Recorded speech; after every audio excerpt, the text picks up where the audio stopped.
have been here, we have been speaking to them, but then there are few whom we are meeting for the first time. But very warm welcome on behalf of the entire MIT family, our founder, Dr. Chauhan, our chancellor, Dr. Atul Chauhan, on my own behalf as a group vice chancellor.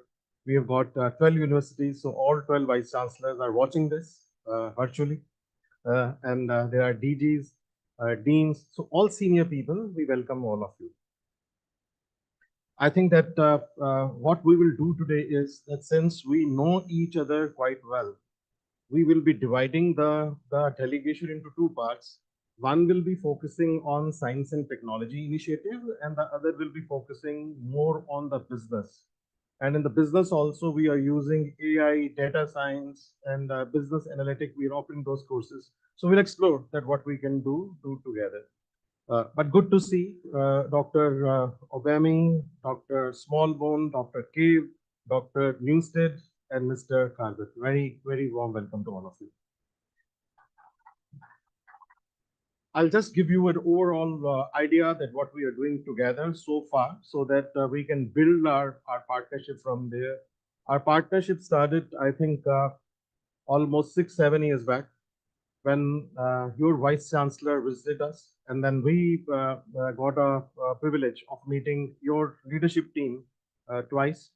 Uh, I have been to NTU myself, uh, so I know the wonderful initiatives you have been taking. And please convey our best wishes to your new vice chancellor, who has very recently been announced. I hope that the charge has been taken, but we look forward to welcoming the new Vice Chancellor also to our campus in the times to come. So far, we have been doing the programs where 2 years of our management programs are in India, and then the 1 year is at NTU. And this program has seen a huge interest from number of people, number of students who have been a part of our ecosystem. Please join us. Have a seat.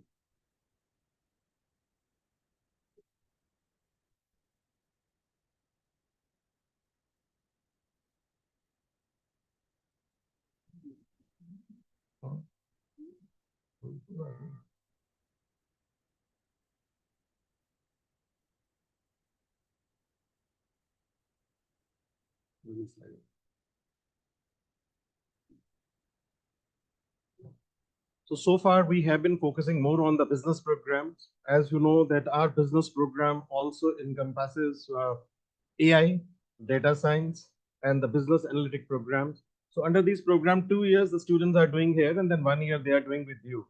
And there are a number of students who have taken a benefit, who have been with you, and who have very successfully graduated. And we feel so proud that our partnership is progressing.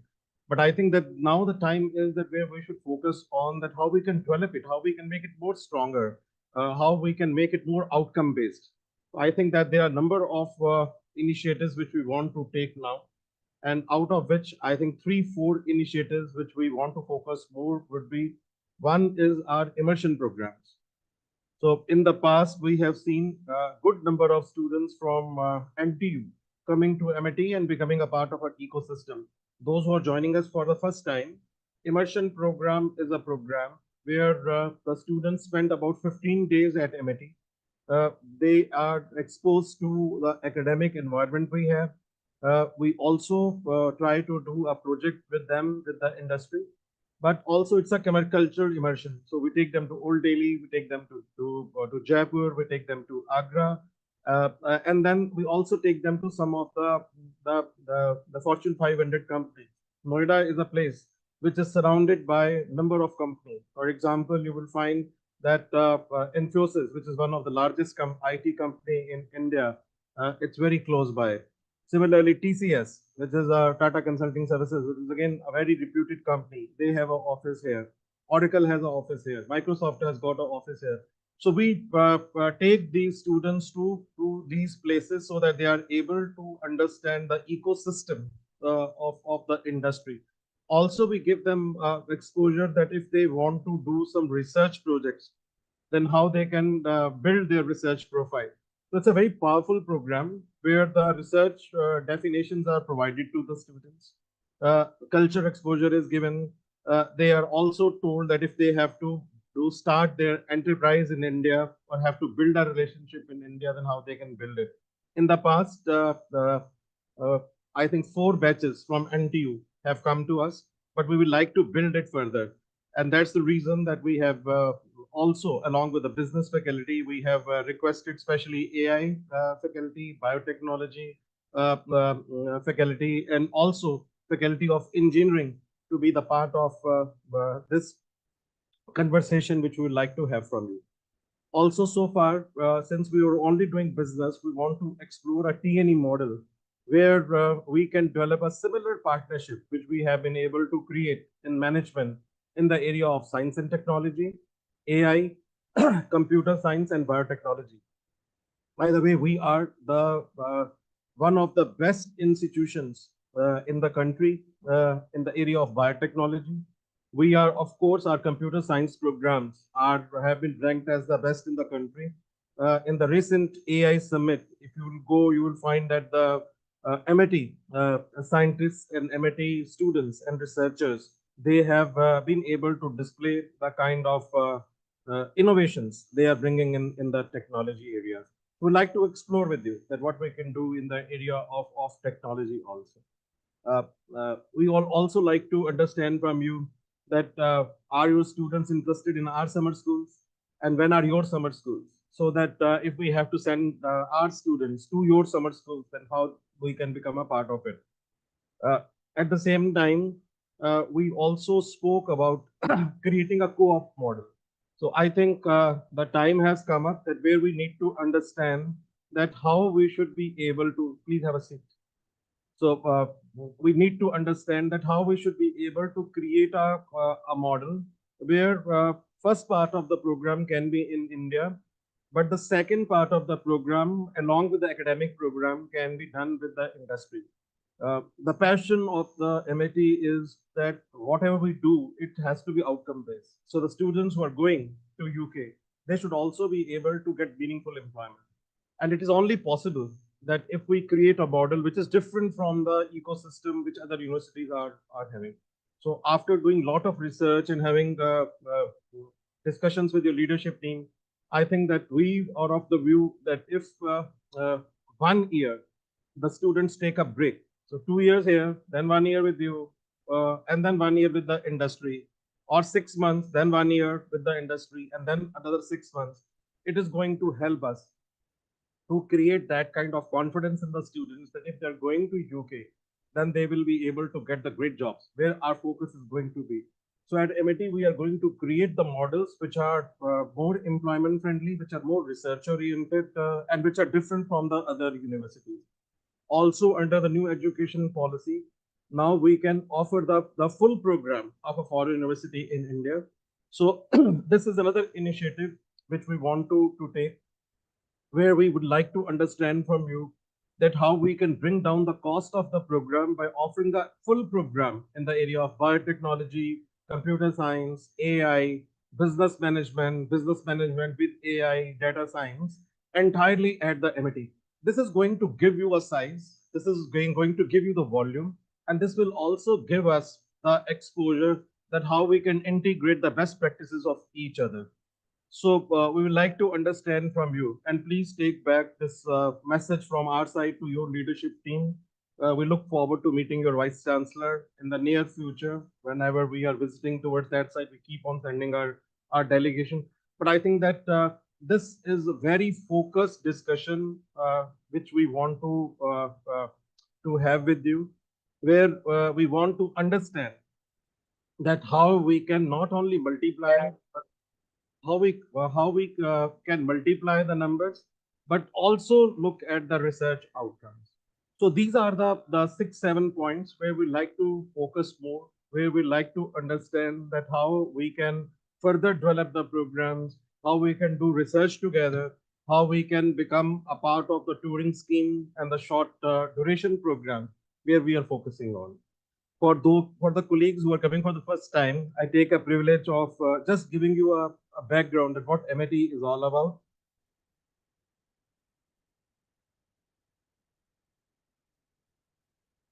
MIT is a brainchild of our founder, Dr. Chauhan, who, after spending long years in Europe, came back to India with one vision, with one objective, that we should be able to create an ecosystem which should give meaningful employment to the students.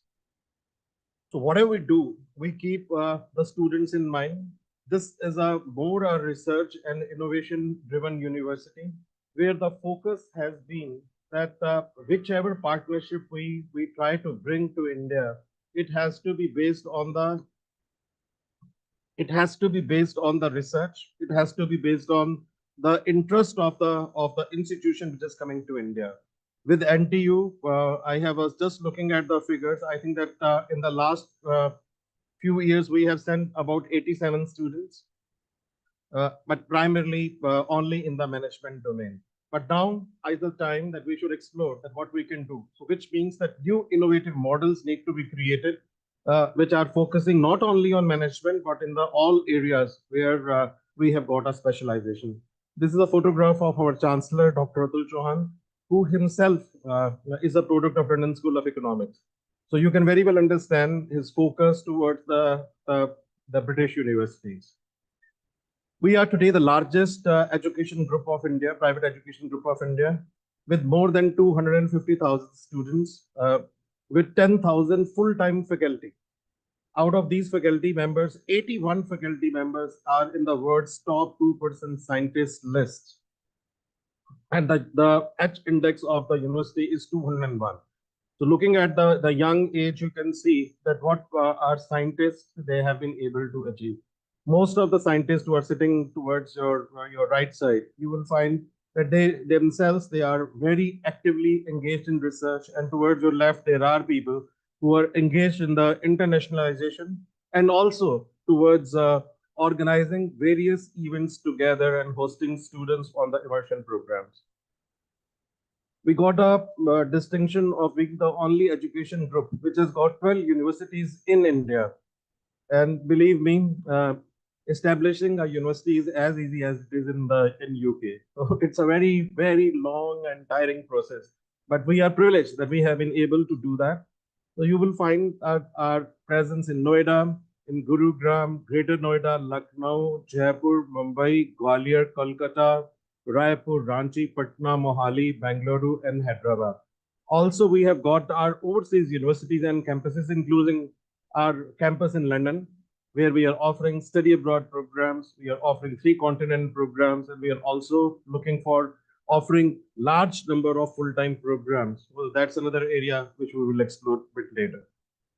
We have got a degree awarding powers in Singapore, and perhaps very few institutions have got a 4-year case trust. We are one of them. We have got somewhere about 7,000 students studying with us in Singapore. We have got 175 acres campus in New York. We acquired St. John's University. In Dubai, we have got our own university status. We are offering our own degrees. We have got campuses in Abu Dhabi, Sharjah, Mauritius, South Africa, Kenya, China, Amsterdam, and San Francisco. So shaking hands with MIT means that any group which is coming together and who are coming as friends of MIT, they are having, number one, they become a household name in India, and also their presence is felt across the globe. 28 schools and preschools, 2,000 acres of campuses, 20 million square feet of buildings, 400 plus programs, more than 2,771 patents. I have been given to understand that they are already crossed 2,800 today. Our business school, which has got our strongest partnership with you today, they have developed more than 5,500 cases. We are the largest partner of the Case Center, UK. 400 research projects, 11 across the world, and from the last 8 years, ranked #1 private university of the country. Our internationalization strategy is very simple: focus on few, but the best known universities of the world, create volume, and also create research initiatives, and then try to see that every meeting we have, it has to be an outcome based. That is what we have been able to do. And we're very happy that with NTU, keeping these in mind, we have been able to welcome your students to India. We have been able to do research projects together under the Ukari and Turing scheme. A few of our senior professors, they have been to your university, and Dr. Lukma is one of them, who has been with you and has done a research project. Dr. Meghna is further developing another research project with NTU. So we try that whatever we do, it has to be outcome based. And that's the reason that we have specially requested today that faculty from biotechnology, from AI, and also from engineering, they should be a part, they should be able to speak to you, and we'll be taking you to their labs so that you can understand that where the synergy is. But if you look at the product metrics of MIT, it is very deep metrics. Right from the pre-nursery schools, which are MEON schools, to K-12 schools, undergrad programs, postgraduate programs, PhD programs, postdoctoral programs, online programs, where we are the best in the country and perhaps amongst the top 10 in the world. And we are trying to bring disruption into this area by offering AI-based programs in almost all the domains. For example, if someone is specializing in marketing, then AI in marketing, AI in finance, AI in biotechnology, AI in computing. So what we are trying to do is trying to simplify things, creating short programs along with the industry partners, which industry find it suitable, and then providing them the certifications. And we have seen large number of students opting for them. If you look at the accreditations, you will find that almost all kind of accreditations with premium certificates and premium accreditations we have been able to receive. The two most important where you may be interested is what this QA. It is not compulsory for us to get ourselves accredited from the QA, but because we work with large number of British universities, we thought it proper that our university should also look at the standards of UK. So we feel very happy that with our UK partners, our all systems are QA accredited. Also, we are South Asia's only university to be awarded WASC accreditation. As you know, that to open up a university in US, you need to have a WASC accreditation, which was again not compulsory for us. But since we work with the US universities very closely, we got this accreditation and re-accreditation for the 8 years, which is, I think, the longest accreditation which the WASC gives to any university. This slide just gives you an overall idea that how we work. For example, our business school, International Business School, is the best in Asia. Our biotechnology, the best in the country. Our School of Engineering, especially computer science program, best in the country. And law school amongst the top 3 law schools of the country. To give you an idea that how we operate, rather than operating in small institutions, shop institutions, the vision of the foundation is that we should be able to provide meaningful exposure to the students. So you will find that whichever campus of MIT you will go, they will have big auditoriums, seminar halls, labs where you will be taking. We will be taking you. Your students came. That's the reason that we are going to show you library, which I think you requested that you wanted to see. We also would like to take you to our incubator, where you can see that how the companies are created, hostel where your students have been staying, and then maybe that you can take a message back that how your students, if they will become a part of our immersion programs, and what kind of facilities we will be able to offer them. Also, this will give you an idea that we want to come up with a model which is a different model. So for very few universities in India are offering the full-time programs of any UK university. We'd like to explore that rather than a TNE model, which earlier we were focusing on, can we now start offering the full-time program? If so, then how the faculty can be developed. Right. So I think that the time has come up that after working with you for about 4 or 5 years, we should now consolidate and understand new areas, new avenues, create our business plan, focus on those business plan with some timelines, and then follow up. As far as our employability is concerned, where I was focusing on, we are amongst the top 5 players of the country. IISc Bangalore, which is a government institution, IIT Delhi, IIT Mumbai, IIM Ahmedabad, IIT Kharagpur, these are all government institutions. And the only university which is a part of this ecosystem, which has been able to give most employable graduate is MIT. Our campuses, they are US Green Building Council certified. People say that if you come to MIT, you will find that the temperature falls down by at least 1.5 degrees. So maybe that If you'll go to the labs, you can speak to some of our environmentalists and they will be able to explain more. This will give you an idea that how our campuses look like. Creating world-class labs, incubator, the sports facilities. That is what the MIT tries to build around. So the campus where you are sitting, it's about 100 acres campus. This is our Lucknow campus. We call it a White House of MIT. If you happen to go to Lucknow, by the way, we have got a mango orchard also here, so you can taste some good mangoes here. Alfonso is one of the breeds where you will find that whenever people are going there, they love it. This is a Jaipur campus. Again, 140 acres campus. This is our 140 acres campus in Gurgaon.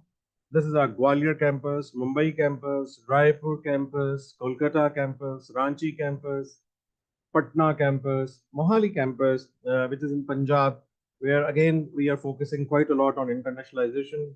Bengaluru campus. Under the new education policy, government wanted that we should be able to bring some of the leading brands to India. So we brought the first school, which was a UK school, to India, and this is Harrow School. So one of the established schools in India, you will find that now hundreds of students are studying. It's fully residential. The faculty resources are extremely competent. So you will find that the UK faculty becoming a part of our ecosystem and offering the facilities, which if you go to Harrow UK, or you come to Harrow India, there is no difference. Second school of Harrow we are building in US. This is our facility in London. We are at the Bradford Square. And whenever the students of study abroad program, three-continent program, and other programs, they are in UK, we use the classrooms of Birkbeck, which is University College London. This is our university in Dubai. Not only that we have been able to provide the best infrastructure in Dubai, we also were given an award of offering the best campus in the Middle East. That's a photograph of our Chancellor, Dr. Atul Chauhan, who got a distinction to be appearing on the Forbes for providing this kind of infrastructure and facilities in the Middle East. This is a campus in New York. This is a heritage building. If you happen to be in New York, you will find it's a 175-acre beautiful building which we acquired from St. John's University, where we have now established Harrow School, but also focusing more on creating a global research hub. These are our campuses in Singapore. So if you come out of the Singapore Orchard Road, and I know that you have operations in Singapore, if you come out of the Orchard Road, one of the largest setup you will find is of MIT. So this is a fashion street of Singapore, but very strong presence in Singapore MIT has now. The President and Prime Minister of Uzbekistan, they came to India and they requested that to the Indian government that India should establish the first ICT university in their country. Our founder thought it proper that if the government wants, then we should become their partner. So we established the first ICT university in Uzbekistan, in Tashkent. So now where the hundreds and thousands of students are studying. This is our campus in Mauritius, and we have got the degree awarding powers. If you want to go to Mauritius and also want to see the beaches in Mauritius, you can go to our Mauritius campus. But this is another area that if you want to work with us in Mauritius, Singapore, we like to explore that how we can work together, and in Dubai. This is a campus in Amsterdam. Again, the government invited us to Amsterdam, and infrastructure was provided to us, and we created a world-class international school there in Amsterdam. This is a school in Abu Dhabi.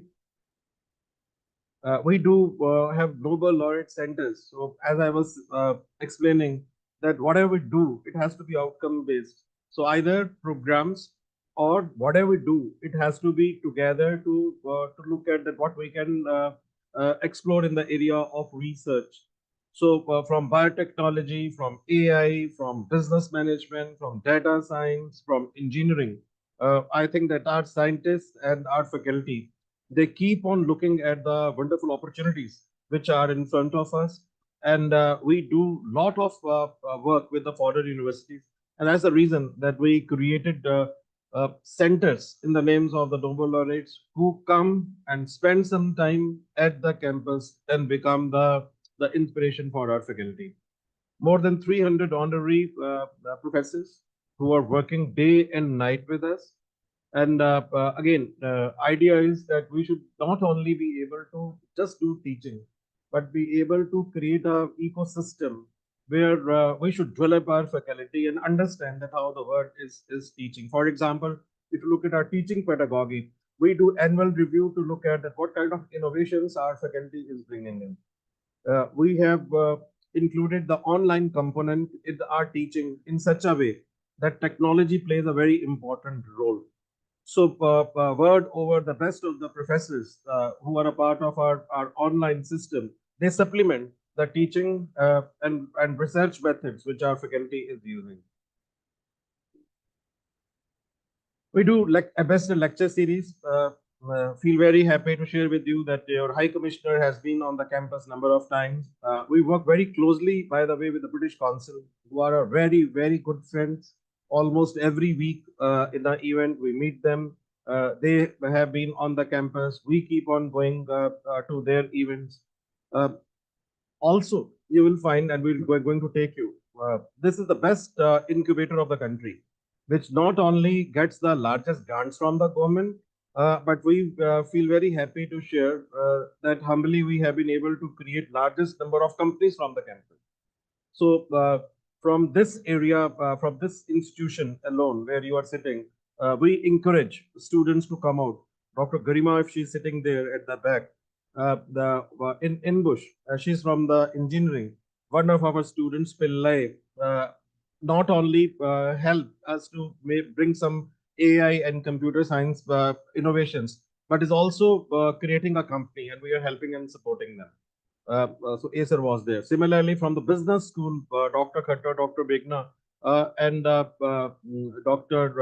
Shweta Dikshit and Dr. Chove, they are working very closely with the students that can we do some business innovation. So we did a business simulation games during our last international conference. And through that simulation games, where the second part is going to be in UK and then the third part is going to be in USA shortly, we will be supporting the students that if they want to start their companies with the global presence, then how we can help them out. And these are funded schemes where the government of India and then also the British Council supports them. Uh, Dr. Anupma and Dr. Akanksha and also Dr. Shrivastava, they work on number of research projects to help students that if they want to do some innovations and try to build a company where the focus needs to be creating financial innovations, then they should we should be able to provide them the opportunities. Similarly, we like to explore today with you that what we can do in area of science and technology and other areas also. Uh, Along with the academic programs which we offer, we want that our students should also specialize in language so that they should become purely and truly global. So we offer French, German, Spanish, Arabic, Japanese, Chinese, Russian, and each student, 250,000 students we have, each student has to pick one language. Idea is again that if tomorrow they have to work in Europe and they want to, let's say, travel to Germany or France or Spain or anywhere, they should know their language well, and it will integrate them into their systems. Also, we do a program called Study Abroad program. I think that a lot of students have been to your campus under these programs also. So each student, 250,000 students, we are giving them an option that they can become a part of this program. In most of the courses, study abroad program is embedded. It's included in their fee structure. So from 1 month to 3 months, three continent to full year, the students they go and they earn credits. We feel privileged that under the BRICS, USA, Erasmus Plus, UCARI, and New Colombo Plan, we have been able to welcome highest number of international students to India. For example, last year we created a history when 300 students from Monash, Australia, they came for the first time to India. All of them went very happy. And again, this year we are going to welcome large number of students from University of Melbourne. Both universities are the group 8 universities of Australia. Similarly, from NTU, from your university, the students have been the part of our ecosystem. But similarly, other programs, these are few students from NTU also, which became a part of the immersion program with us. A few photographs where the students, they came, they were on the campus and they enjoyed. We'll show you the facilities where they are staying, library, incubator, labs, and what kind of programs we offer to them. Research collaborations across the globe. And the vision is to have 35 universities in every state and union territory of India, 100 campuses across the country, and to build a very strong and sustainable relationship with you. Thank you so very much, Virendra.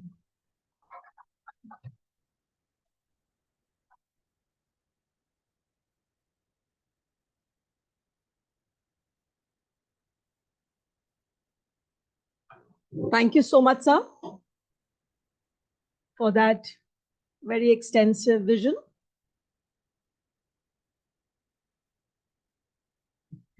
In India, it is considered very auspicious in waterfalls. So I think with that, may I please request Dr. Christy Smallbone, Dean of School of Science and Technology, for her address. Thank you.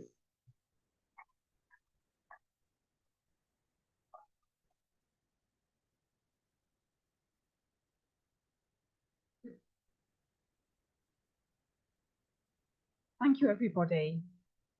It's lovely to be here. Professor Gindra Singh, thank you so much for your warm welcome and address. I have a confession to make. This is my first visit to India. This is my first university that I've been to here, and you've given such a warm welcome. So I am extremely excited to look at the facilities, to meet the staff, particularly in science and engineering and technology. So thank you all very much. I will just not take a large amount of time, but I just wanted to give you a flavour of the School of Science and Technology, as it is a school that you perhaps have less of a relationship with than you do the business school.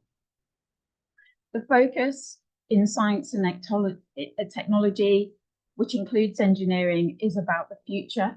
So we are future focused, we care about quality, and we are both research active and focused on supporting our students to be innovators and leaders for the future, which is something perhaps we talk more about in the business school, but it's definitely true for our students in science and technology as well. I'm sure you know this already, but for those of you that haven't heard before, the University of Nottingham, Trent University has every year within the universities of the UK, we are rated for our teaching excellence. NTU has a gold award for that. Our research has been ranked as world leading and internationally focused. And Gareth will talk more about that when he gives his presentation. But I'm also pleased, and something we don't talk much about in science and technology, is that the university has been awarded a mental health, University's Mental Health Charter Award, to make sure to recognise the work that we are doing in looking after our students, both physically and mentally. Thank you. As well as their educational progression. And for science and engineering, particularly in the UK, this is more of a male-dominated field. So we are very keen on achieving Athena Swan Awards, which recognise the work that we are doing on gender parity, so equalising within the sort of gender. So we're really pleased that we have that. Within the school, we have 6 departments. They are biosciences, which includes biotechnology, computer science, including AI and cybersecurity, which I think is really important in this day and age. We have chemistry and forensics, and I should say that our forensics is the best course in the country. It is #1. We also have our engineering, our physics and maths, and our sports science, which is also highly ranked in the QS Universities League Table. Within NTU and within science and technology, we teach everything from pre-university, very much. We have higher national diplomas and certificates, which are very much focused on pre-university study and providing students with the qualifications that they need for industry. So they're very much focused in engineering and in computing. We have lots of undergraduate students, MSc students, PhD students, postdoctoral research students, fellows. So we have the whole range of students within our school. 7,000 students, 550 staff within one school. So not as big as Amity, but nevertheless a big school for the UK. We won a Green Campus Award, and I'm really pleased to say that we have awards for our students. So as a university and as a school, it's great that we also have awards, but we are keen to make sure our students are progressing. And as we are focused on science and engineering, I will just mention that this year our students have won awards from the Science and Engineering Business Foundation, which is set up by the Sainsbury's Foundation to encourage science and engineering students to become more innovative and work with business. Out of hundreds of thousands of students that applied, our team from NTU, which were first year students going up against students studying for PhDs in other universities, won 3 of the 10 awards, which is fantastic achievement for our students. And it's something that they will take forward. Part of that, they will receive coaching and innovation support for enterprise from business world leaders, supported by the Sainsbury's Foundation. So that's a fantastic award for our students. I would just say that within the school, we are a highly research active school, and we embed that research in our teaching. We feel that it's important that our staff are researching with businesses, for science, for engineering, but also researching how students learn, and we embed that within all of our courses. All of our courses, like you, have AI embedded within them so that they are learning the AI relevant to their educational discipline, whether that be biotechnology or chemistry. They will be learning AI as part of that course. And another opportunity that we offer all students is to obtain, we call them micro-credentials, but certification alongside their degree. So they may come out with a Microsoft Azure certification in AI, for example, or in cybersecurity, or they might come out with a sports science degree alongside their CIPSA accreditation. So we accredit our courses, but we're also helping our students to achieve more while they're with us. We are a very multinational, culturally diverse school, which makes it really exciting, and it's fantastic. But I think we are working to encourage partnerships and encourage summer schools and our students to progress and broaden their horizons, as well as welcoming students from around the world into our school. So I would just like to finish, if I may, by thanking the Vice Chancellors that are watching and Professor Singh for the opportunity to come here. We really value the international collaborations that we have, and that deepening of the partnerships, that strengthening and supporting and growing the partnerships is really important to me as the new Dean of Science and Technology. We have a great opportunity here to work closer together, and I'm looking forward to seeing more of your facilities and hearing from your staff about what we can do together in the future. So thank you. Thank you. And I think that what we will do is now that we will request each one from our side and your side to give an introduction and the areas of mutual cooperation. I think that from our side, we have identified few areas which I have explained in my presentation. But I think that when the faculty is talking to you, then they will also explain that this is what they are looking at. And then we will give you a round. You will go to the various institutions, and then we will take the discussion forward from there. So thank you very much for the opportunity to visit you today. My name is Gareth Cave, so I'm one of the professors in chemistry and forensics. We're very pleased to be ahead of the game, if you like, with respect to sustainability in green chemistry.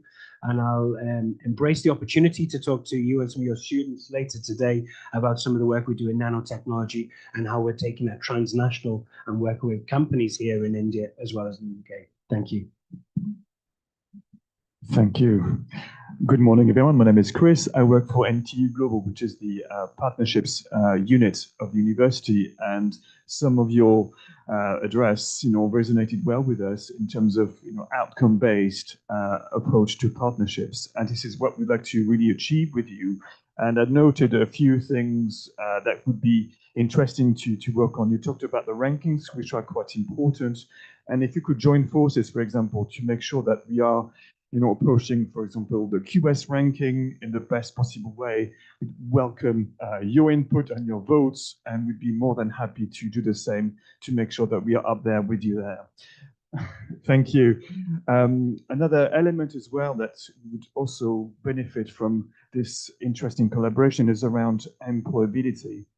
As we mentioned, we've got a very diverse group of students, and we'd also benefit from having links with companies based outside of the UK. And I'm sure that these companies would also benefit from our input to get access to the network of companies we work with in the UK. So this would be another interesting angle for us to focus on. Obviously, our eyes are really around establishing potential outposts in the world. You're well ahead of NTU in that space, so we welcome your expertise in terms of avoiding some pitfalls when it comes to establishing footholds overseas. And finally, this is more now towards the business school. You mentioned entrepreneurship and business transformation. We have a research center within the business school, which is called the Center for Business Innovation and Transformation. And they're really embracing AI to support company, grow and flourish.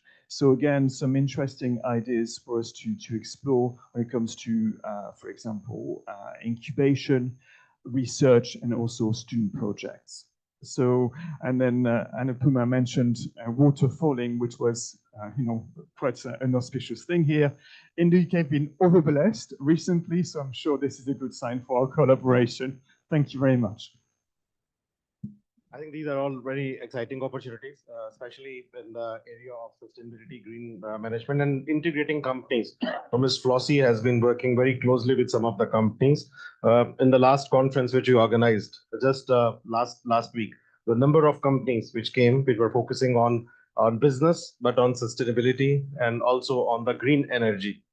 We work with one of the largest companies of India, ONGC, very closely. And taking initiatives with them. But I think these are the areas which we can develop together. We can also look at devising a training program for these companies. But I think these areas and our corporate resource center and industry interaction cell will be working very closely with you. Dr. Nupam, maybe that you can note down the points, because these are the points which we need to follow up later whenever you are visiting, or Dr. Meghna, whenever our students and faculty are there on the study abroad program.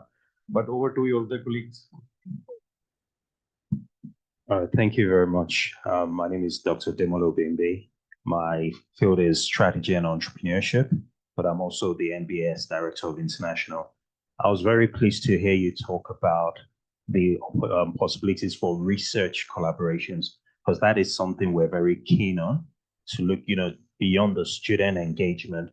How can our faculty engage in building strategic partnerships, with our partners? So I believe, although you've talked a lot about science and tech, there's so much more we can do with the business school.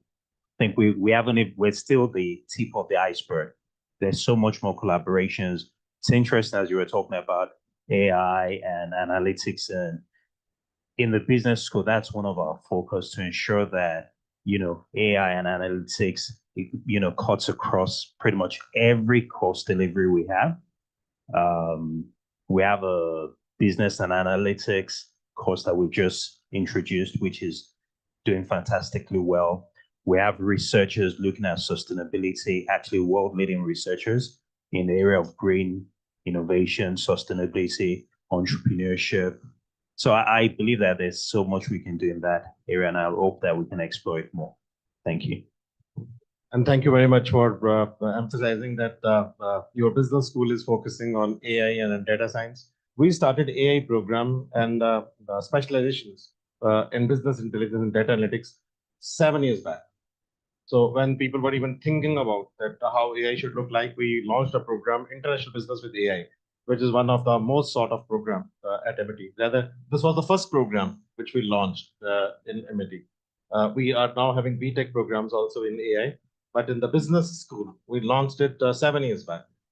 Similarly, in business intelligence and data analytics, we are offering full programs, not only specializations with the business school. But at the same time, as you know, that British Council, they offer a lot of research opportunities.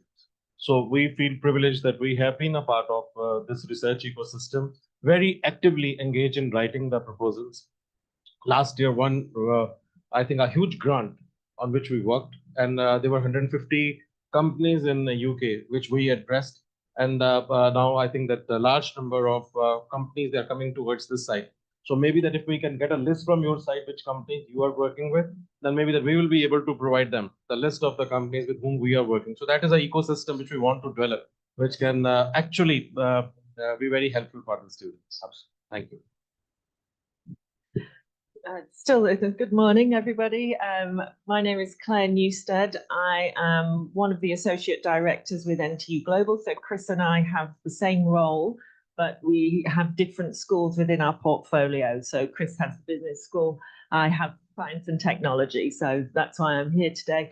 And I guess my interests are similar to Chris's, as he's outlined, but I would just add to that, I welcome the emphasis that you placed on curriculum innovation, mindful of the kind of quality assurance framework, but the need to continually innovate in terms of the curriculum so that we're delivering those outcomes for students, and really sort of welcome the opportunity to work with Amity on that. And so we can be innovators in terms of curriculum design and creating programs that enable students in all locations to go on and pursue those careers. So whether that's integrating industry into the curriculum or student projects, research projects, collaborations among students across all of the campuses, I think that that's a real opportunity for us. So thank you.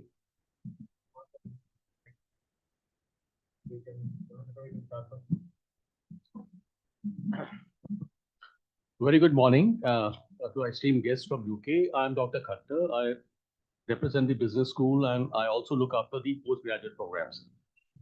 Like Sab was mentioning, we've been able to send over 80 odd students to NTU. So just go back 7-8 years back when the first batch of MBA students were going there. There were 5 students, and because it was the first time, so obviously a lot of questions were there. And I think so there a very good interaction between the two universities that resulted in, they had a very, very positive feedback. And all 5 came out with flying colors. I think so that feedback has been carried back by that. And that's how we have so many of these things. So I think this is one we would like to further strengthen this partnership and all. Like he said, the Center of Business Innovation, I think so similar activities we also do as a part of business school, and especially with these new age programs which have been synced into the management and all. They're so popular. I think so this is a very exciting area where we can actually, work forward. Rest of the areas that is already mentioned, like research, having co-guides as PhD. And also right now we have a number of students as part of the 3 content program. Maybe I think Sir would like to be able to do the same, where I think so we can, I don't know, with your permission, students can go there a day. So they'll have an idea of NTU, and once they come back, they can spread the good word. So thank you very much so much. I think we have got a very short time. So we would request just introduction, name, institution, areas. That is all we would require from each one of you. And then they are going to the institutions. At that time, the discussions can take place. Thank you. Good morning, everybody, and welcome to Amity University. Rest of the month, we are meeting for the first time. But Chris, you, as I always say, that you're always part of Amity. We have been working together for quite some time. So, Chris, you do not feel to us as if you're part of NTU. You are more like Amity and to us. We are already working on articulation in management domain. Of course, as per the instruction by Guru VC Sir, we'll be continuing it. My name is Meghna Sharma, and I represent Business School. And I echo the thought, Professor Demola. I also, a professor of strategy and innovation. You very rightly said we are doing articulation in management, but yes, there's lots of scope to extend our partnership further. You will be very happy to know that we do conference every year in month of May. Professor Anupama will be talking in detail about that. We can, sir, if you permit, we can have a separate session wherein NTU and Amity can have a separate session during our conference, and we can do research further. Our Yes, sir. Articulation we already have, and then we'll be developing research linkages. Yes. That is what we'll be focusing. Right. Thank you. Dr. Noppa. Good morning and welcome to Amity. So very briefly, Name areas. Yeah. so sustainability is what we're looking at, lots of projects there. Right. And I will send you the proposal for the Ukraine that you. So sustainability, Ukraine and touring scheme proposals, we will be working with them. Right. Thank you. Good morning. Excuse me. I'm Praveen Dahya. I'm a professor from Amity Institute of Biotechnology. So we are mainly interested in some international programs with you, like 2+2 programs. We are already having this similar type of programs for the BTech as well as BSc students with other universities. And along with this, definitely projects, they are another aspect where we can actually collaborate. Student exchange is another area where we can actually look into. Thank you so much and welcome once again. Request you, if you can send now a complete proposal with some timelines so that we can follow up. So Sure. 2+2 is a great program, but now please write a proposal, send it to us, and then we can follow up. 2 Sure. years with you, and then 2 years at NTU. And also, if there are research opportunities, send us. Sure, sir. Good morning. On the behalf of MT Institute of Biotechnology and my own behalf, I welcome you. I am Dr. Ravi Kansing. I am a professor in biotechnology. I am representing biotechnology here. We are also working with the Nottingham University in the BioGreen project in biotechnology. Our research teams are working in this particular waste to wealth, waste valorization. And as per biotechnology is concerned, in biotechnology, we have a medical biotechnology, environmental biotechnology, plant biotechnology, also in the bioinformatics. In each and every centers, we are working with the AI in healthcare, AI in agriculture, AI in environment also. So that as a biotechnology, I can proudly say that our team, our faculties are working or integrating the AI tool in environmental field, in plant, in agriculture, as well as in the health and allied also. Thank you. What you are proposing? What do you want to do with them? We want to collaborate and work just like Nottingham University. We want to collaborate and if any kind of collaborative research we can do in the BioGreen area, because we are good in health care as well as the waste valorization, waste to wealth also. So that I want to collaborate in future so that our students can do research, or the NTCC students in the final year, when they can go to your university for doing the internship work. Because I am also coordinating R&D cell of Institutional Innovation Council, and I am the single point of contact for Ministry of Education also. And I am promoting our students, entire university, for research and innovation among the students. So that on the behalf of biotechnology, all on the behalf of the R&D cell of IIC, Ministry of Education at university level, we want to collaborate with you in future for doing research majorly. This is my. So we would request you if you can also send your research proposal. Yeah. With points that this is where we'll be focusing on. We'll be sending it to you, and then we will you can have a meeting with them. So I think faculty to faculty meeting is essential. Exactly. But write a proposal to us so that we can follow up. Sure. So team from both the sides will follow. Sure. Good morning, everyone. Myself, Aruna Kumar. I'm also from MIT Institute of Biotechnology. I'm overseeing BSc Biotech program, so look forward to any collaboration as dual degree programs or articulation programs with biotech students. And also student exchange, and also our faculties are also involved in niche areas. So any collaboration in that would be good.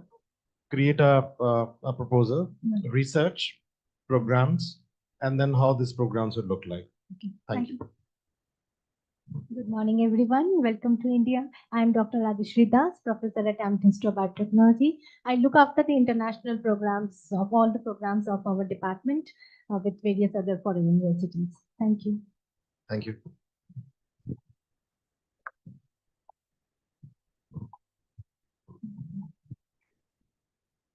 Good morning, everyone. It's a pleasure to welcome you all to MIT University.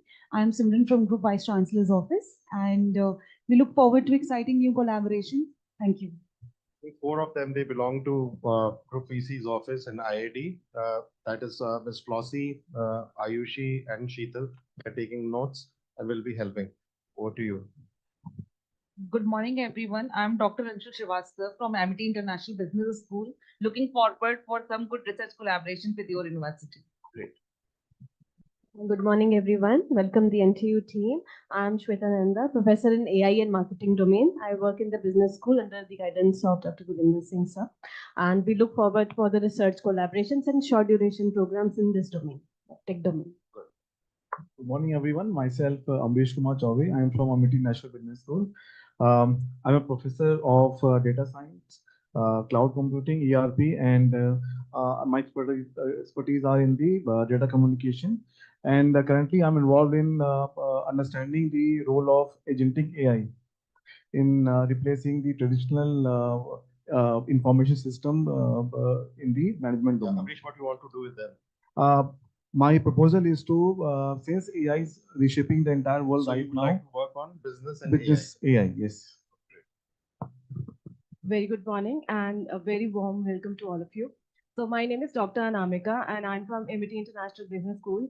And I've been working on green IT and sustainability. And my current interest is in AI and metaverse. And I really look forward to some meaningful research collaborations. Thank you. Thank you, everyone. I think that we'll create a document, send it to you. But from your side also, similarly, we want that a document can come from your side.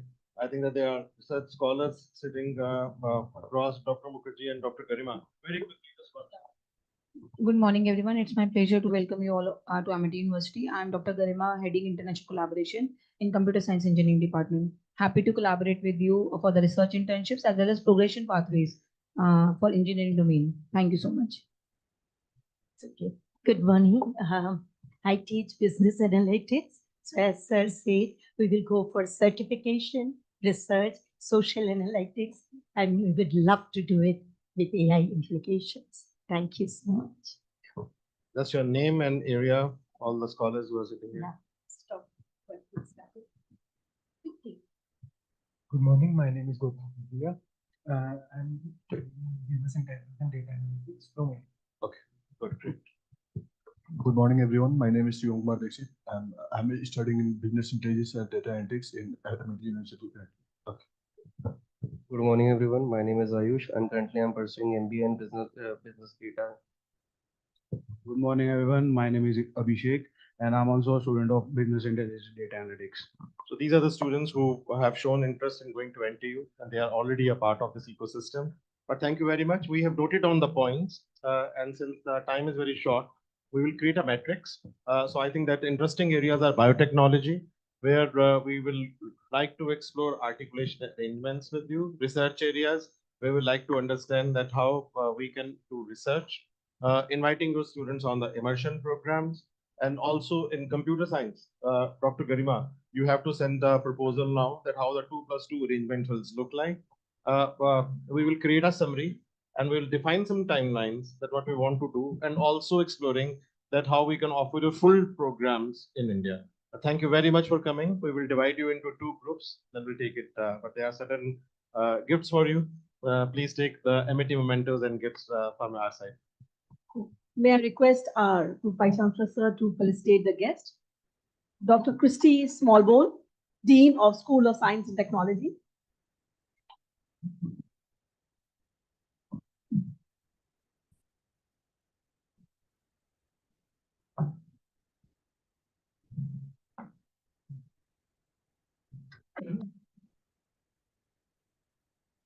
Dr. Demola Obembe, Head of International, Nottingham Business School.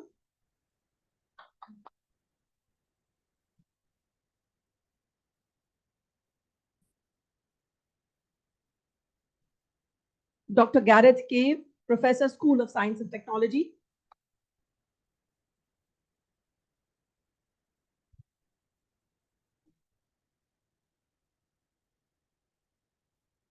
Dr. Claire Newstead, Associate Director,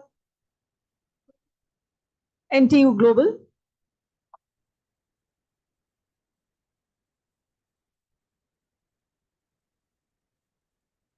And Dr. Chris Prebot, Associate Director, NTU Global.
You are going to take them to the biotechnology lab.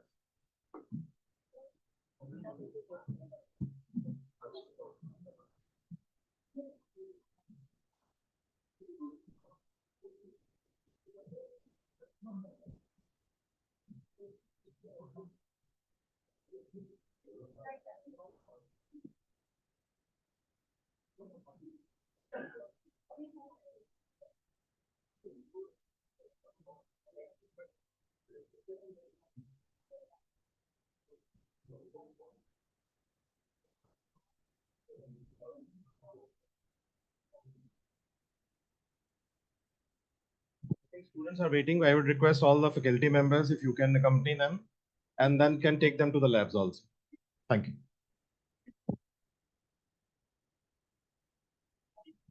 ये क्यों नहीं चल रही? ये चल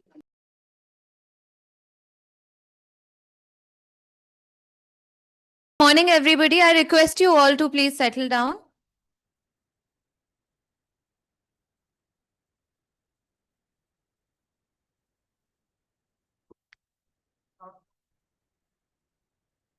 A very warm welcome to all the respected dignitaries, faculty members, guests, and my dear friends. It is truly an honor to have such an esteemed gathering with us today. We are privileged to be joined by accomplished academicians and global leaders who bring with them a wealth of knowledge, experience, and international perspective. To begin with, it gives me great pleasure to introduce Dr. Demola Obembe, Head of International Nottingham Business School. Dr. Demola is the head of International and Department for Strategy, Analytics and Operations within the business school. His role entails provision of strategic direction and academic leadership for the department. As a member of the school executive, he also contributes to strategic and operational management of the business school. Dr. Demola has over 20 years of academic teaching and research experience, having held appointments at various UK HEIs, including University of Leicester, University of Warwick, Queen Mary University of London, University of Roehampton, and most recently, De Montfort University, where he was the head of School for Leadership, Management, and Marketing. Prior to entering academia, he worked in the Nigerian banking sector with Citibank and had a stint teaching at secondary school level. We are honored to have you with us here today, sir.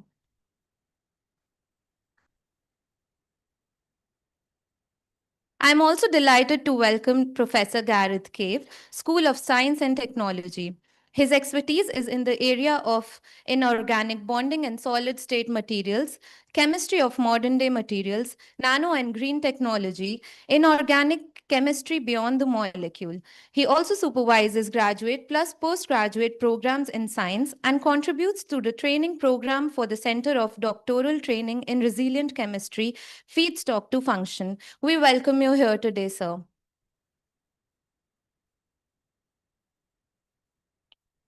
Sir, I'll give the mic over to you now.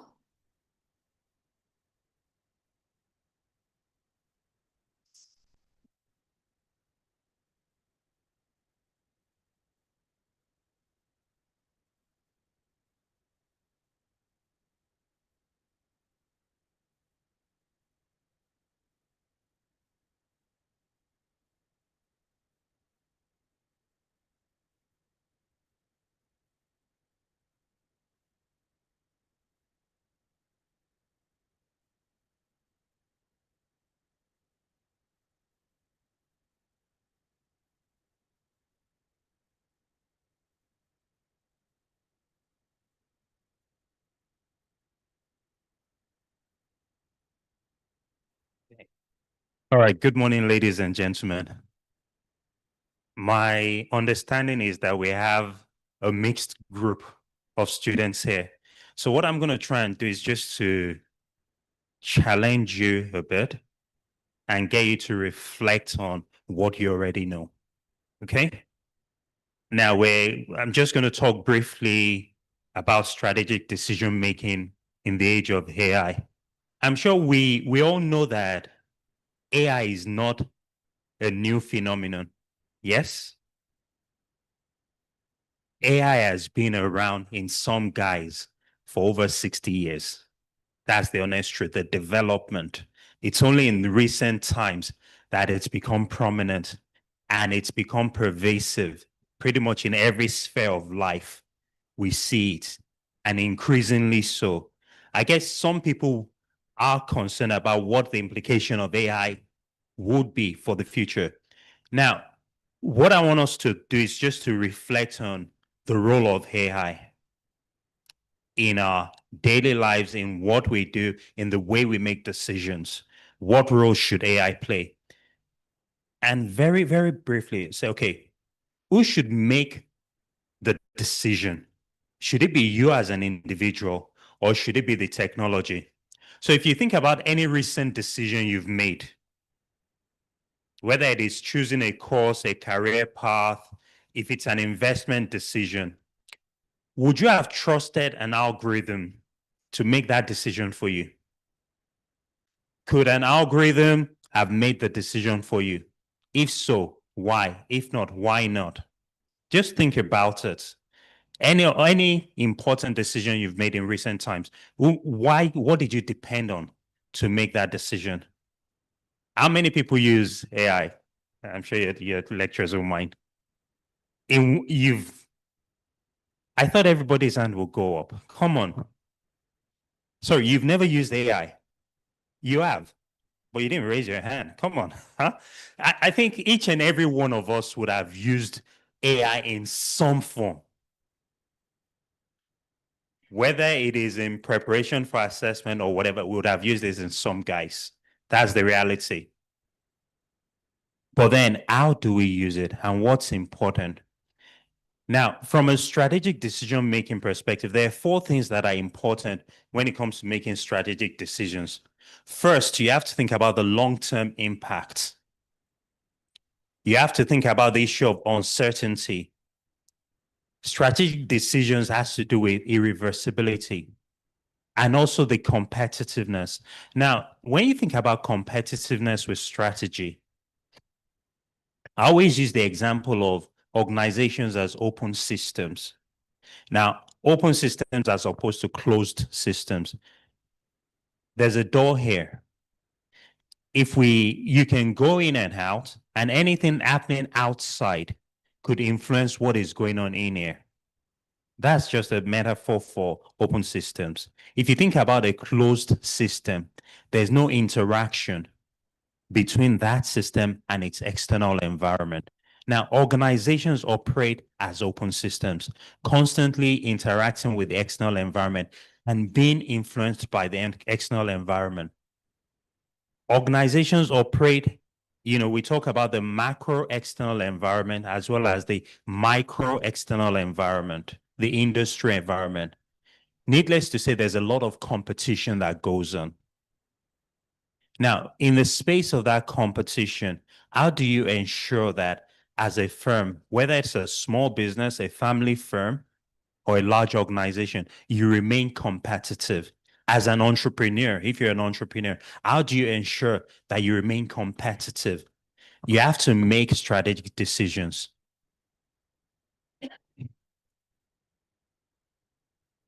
So I like using the example of Nokia and Kodak when I talk about strategic drift. The concept of strategic drift has been around for a long time, but AI makes it more pertinent.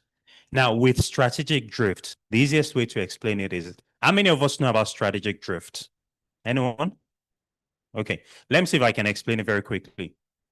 If two of us are running and one of us is running at 10 meters per second, is there any athlete in the room? Any athletes?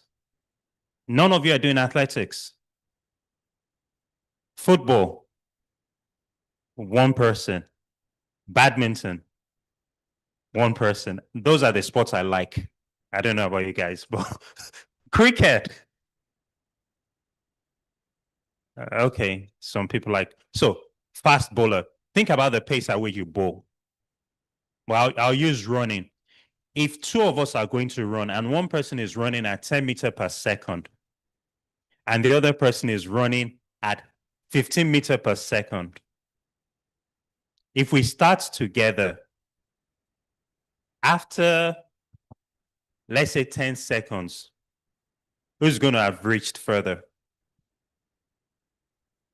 15 meters per second would have gone further, right? Point is this, if you think about organizations and how the rate of change, the environment changes constantly. Technology changes, socioeconomic environment changes, political environment changes. Which other environment is there? Legal environment changes, right? Now, the rate of change of the external environment, as an organization, are you changing at the same rate? If the rate of change of the external environment is greater than the organization is able to respond to, then what invariably happens is that there's a lag. The organization becomes dissociated from what is happening in the external environment. That lag is what we're calling strategic drift. So there is a drift.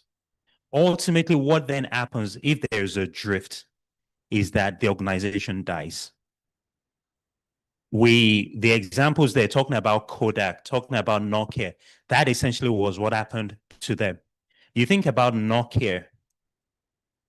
Prior to 2007, Nokia was the market leader when it comes to mobile technology. iPhone came in. Apple was a lifestyle brand. It wasn't just a phone. If you think about your phones now, what do you do with your phones? Mention 2, 3 things you do with your phones. What do you do with your phone? You make calls. You points. And that led to them, pretty much going from being market leaders to almost becoming bankrupt. The same thing happened with Kodak when they were focusing on the 35 millimeter film rolls as opposed to digital cameras. If we think about the AI parallel, it says ignoring platform intelligence and ecosystem transformation accelerates decline. So it is happening. It happens. Those changes are happening. AI is making those changes happen faster.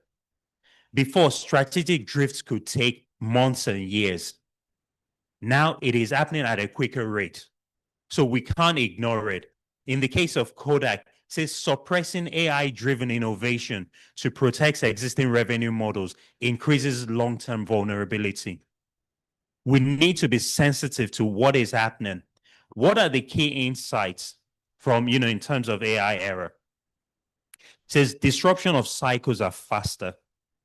What takes you 2-3 days to do, now you can literally do it in a matter of minutes. You have to write an essay. You do the research, going to the library, all the reading takes time. You spend weeks and weeks taking notes. Now you can write a prompt, put it in AI, some generative AI, whether ChatGPT or Copilot, or which other one is there, Gemini, any other one? Publicity, Gamma AI, you can use that for your Gamma app for presentations. They do it in a matter of seconds. It says predictive signals appear earlier. Competitive advantage erodes faster. Now, that is very critical. I'm a strategist, so I think competitiveness. How do I remain competitive? Previously, we talk about sustainable competitive advantage.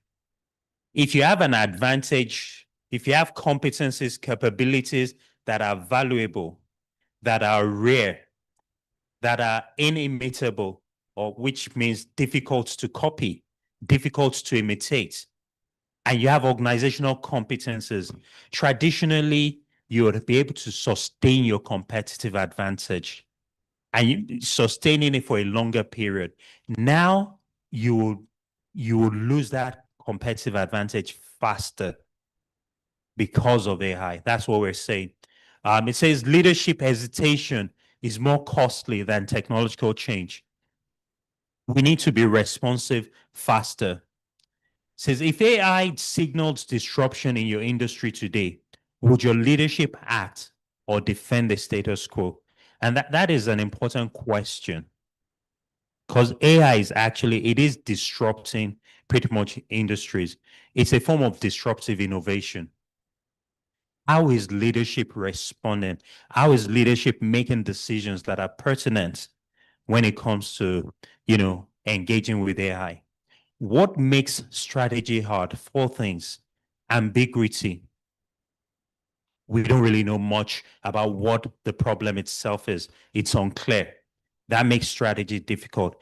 Incomplete information makes strategy difficult or decision-making difficult. Trade-offs. Now, you think about trade-offs and you think about opportunity costs, alternative forgone. The choices you make is a combination of the choices you've made and the ones you're not taken. So what are the trade-offs in the decision making? And then the inherent risks that come with that. I think it's important to think about the lack of information or incomplete information, because that essentially determines how we make decisions. So Herbert Simon talked about the idea of satisficing. What does it mean to satisfice? To satisfice, it's actually an amalgam of 2 words. So when you think about satisficing, it's talking about, the first word is, can you guess? Satisfy. And the second word? No. Suffice. So you have to make a decision. Would it be satisfactory? Would it be sufficient? So what Herbert Simon was essentially talking about is that as human beings, we are limited in our ability we make the decision that works given the information that is available to us, given parameters that, that might limit our ability to reason or make those decisions. I'll give you an example. What's the easiest way to get to New Delhi? What's the easiest way to get to New Delhi? By car. By train. Some people say by car. Some people say by train. Which is it? Train. Why train? It's more convenient. What if I tell you that an helipad has just opened, somewhere just off your campus, and it's free? How long by car to get to New Delhi? 45, 50 minutes. By train, 35 minutes. And I said the helipad will take you 15 minutes. Now I ask you, which is the quickest way to get to New Delhi? Air transport. So based on the information you have, you might decide on what to do. The more information you have, the better you can make a decision. Yes? That is the notion of bounded rationality. We're limited by what we know. That informs the decisions we make. So we are rational beings, but we make decisions based on limitations.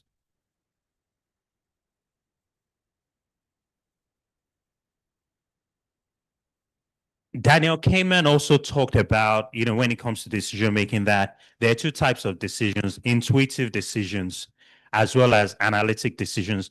And he talked about fast systems, or system one, fast thinking, or slow thinking, system two. Now, with system one, we talk about it being automatic decision, instinctive, driven by pattern recognition. You could argue that the best way to make a decision is if it's informed by data. If you have all the data, it's better to make decisions. But then also you ask yourself, experience has a role to play. For leadership, the more experience I have, the more that influences the way I make decisions, the way I think. Instinctively, I make certain decisions by virtue of the experience I've heard. So, say strategic challenge, leaders default to system one under pressure, and precisely when system two is most needed. The more information I have, the quicker I make decisions. But then the possibility of risks then comes in. With AI, I have more information. I can, the data is there. Proliferation of data now. With that, it's easier to say, okay, let's do it this way.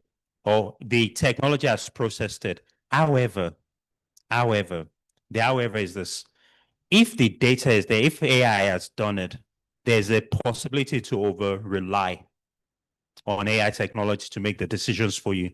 As leaders, we cannot afford to do that. Now, the things that AI does exceptionally well: it's good at pattern recognition. It's good at forecasting. It's good at optimization. It's good at scale and speed. It will tell you, yes, these are the best parameters. But what is it that it's not so good at? It struggles with ethical judgment. AI doesn't deal with morality.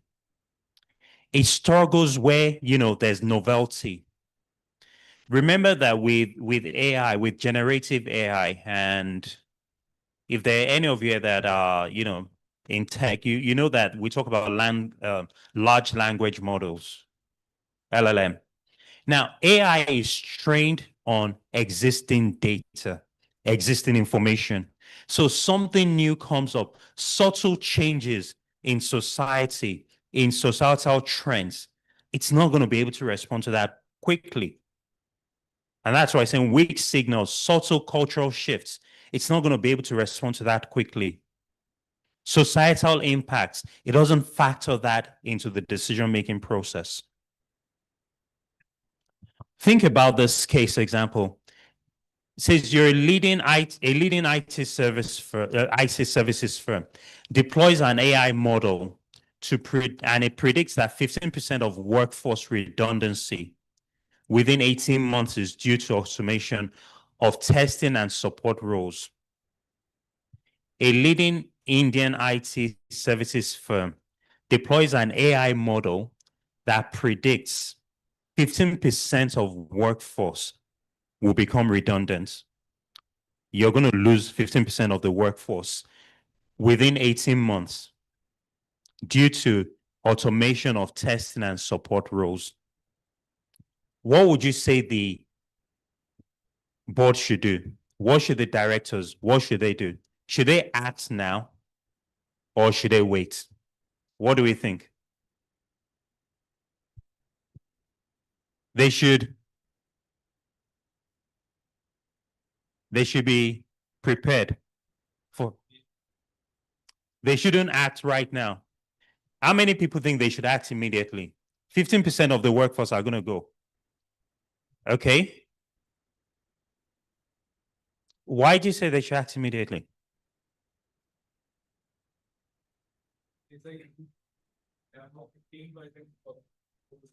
That's a significant amount. Okay. Okay, it might be too late to act now. But then again, the question then becomes, what should the action be? Now, let's take a step back. That is the prediction of the model, the AI model. What are the underlying assumptions for that prediction? You know, in academia, we always talk about being critical in our thinking and in how we make decisions. What are the underlying assumptions? The data that was used for the prediction, how accurate is it? If there's a flaw in the data, will the prediction be accurate? No.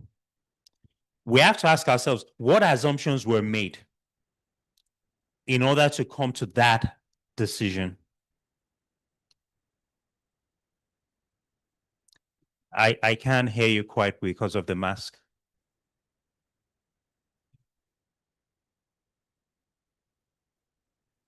Yes, but if that's what we're saying, that you're assuming that the right data was fed, you know, in computer science, you talk about garbage in, garbage out.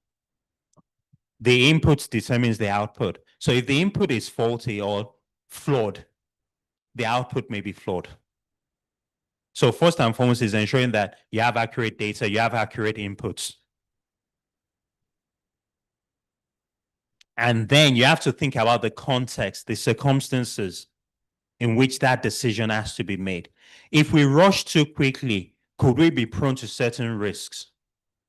So say if you cut 15% today, what institutional knowledge and future capacity will be lost?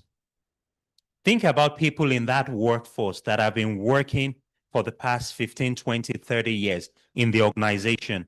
There's something we call organizational knowledge, which is quite different from individual knowledge. So the organizational knowledge is built over time. And it's a combination of the individual knowledge, but it is different from the individual knowledge. If you lay off 15% immediately, how much knowledge is being lost? And what implications could that have for competitiveness? So as a strategist, you're thinking to yourself, yes, you have the information, but what do you do with it? You don't, if you ask, you know, straight off like that, would you be making the right decisions? So strategy risks of blind AI adoption. What are the risks when we just adopt AI blindly? First, automation bias. Says teams defer to algorithms outputs without critical scrutiny. It's easy to just take it that this is what the AI is saying. AI tech says this is it, and we just run with it. Do we know that generative AI hallucinates? It makes up things. So do we verify what we're seeing? It says overfitting to history. Sometimes AI technology, because it's been trained on existing data, on existing knowledge, it kind of fits things to patterns that exist. It says de-skilling leadership. Nowadays, increasingly, decision makers are relying more on technology, on AI to make decisions. That is making for less competent leaders. And it says reputational damage. Algorithms, errors at scale, biased hiring, discriminatory pricing, destroy stakeholder trust overnight. What is important is striking a balance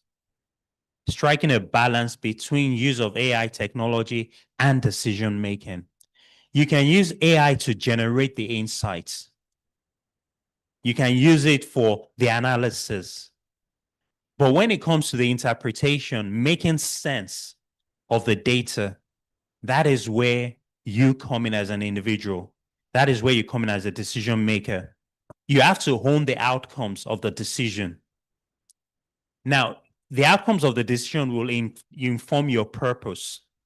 When we talk about, in strategic management, the very first step is defining organizational purpose or redefining organizational purpose. Now, when you do that, you can get the data to inform the decisions you make. And I say that, essentially, what is the bottom line? And the bottom line is the fact that AI is good for informing strategy, no doubt.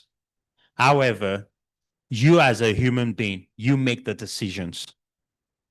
And as a leader, you have to be accountable for those decisions you're making. Question to you guys, what kind of decision maker would you be? Someone once said that the issue is not lack of adoption of AI, it's how you use the AI. Those that are going to succeed in the future are not those that are failing to adopt, or are not those that are adopting AI, but are those that are able to interpret and apply the AI within appropriate context. And that takes a human interaction, a human commitment to do that. So again, I would ask you that question. What kind of decision maker would you be in the age of AI changing? Thank you very much.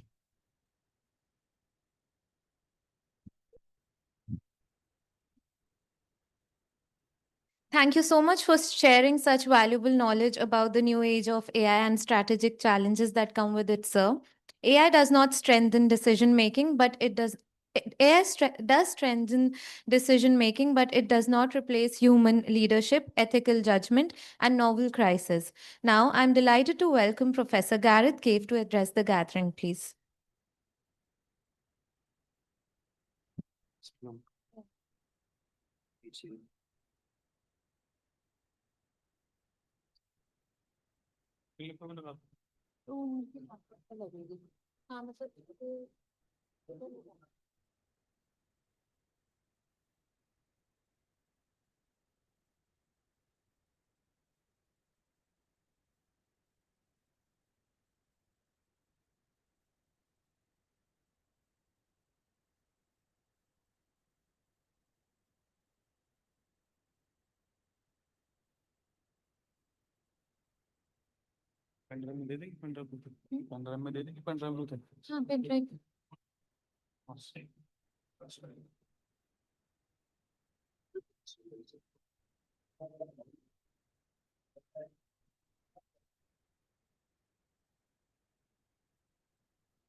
Pen drive दे दो pen drive दे दो चला दे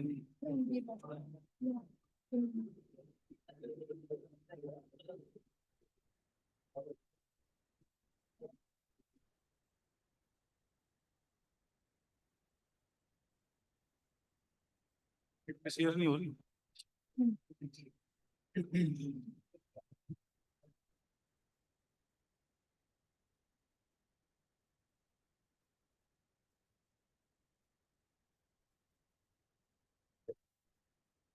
Okay, thank you very much for holding up for the technical diversity there. So, as already alluded to, my name is Professor Gareth Cave. I'm here from the School of Science and Technology at Nottingham Trent University. So, you might think, what am I doing here? If I'm from a business school, where's the opportunity? So traditionally, educated as a medicinal chemist. And so I don't want you all to switch off because I'm a medicinal chemist. I describe myself now as an entrepreneurial scientist. And it's my job as an educator at the university to inspire you and to help you reach your full potential, but to do that sustainably as well. So I'm going to tell you today a quick story about how we took a simple reaction. Don't worry if you've never done chemistry or if you've not done it since your lowers, how we did a simple reaction that you could do at home. And we took it from that simple reaction in 7 years to a company that is valued with a market capital of 12 billion rupees, 100 million pounds. Okay. So hopefully that keeps you engaged. So we've done that then, and we've applied that across all of these different verticals. So we have 7 different verticals, 36 different projects. But en route to that, then, I want to talk to you about green chemistry or sustainable chemistry and what the importance is there. So on the chart on the front of the screen there, you see the number of laws. So I've plotted the number of US legislation and laws around chemical processing in the US. And what you'll notice is there's a sharp jump around about the 1960s. So as well as a lot of good music in the 1960s, something else happened. What happened was this book was published, The Silent Spring. Now, you may not have read that book by Rachel, but you may have seen the movie Erin Brockovich, where Julia Roberts got her Oscar nomination and award for Best Actress in. And that enters into the ethical dilemma that we've already alluded to today. Because what happened is you had a chemical factory in the Midwest. Chemical factory was built, and then a population arrived around there. A township was developed around the chemical factory. So it was the only real employer within the area. But what happened is that these 2 ladies cottoned on to the fact that the children that were being born with birth defects. They had birth defects, and they were able to show against all of the traversities of the process and working against big companies like chemical manufacturers, that it was the water which was polluted.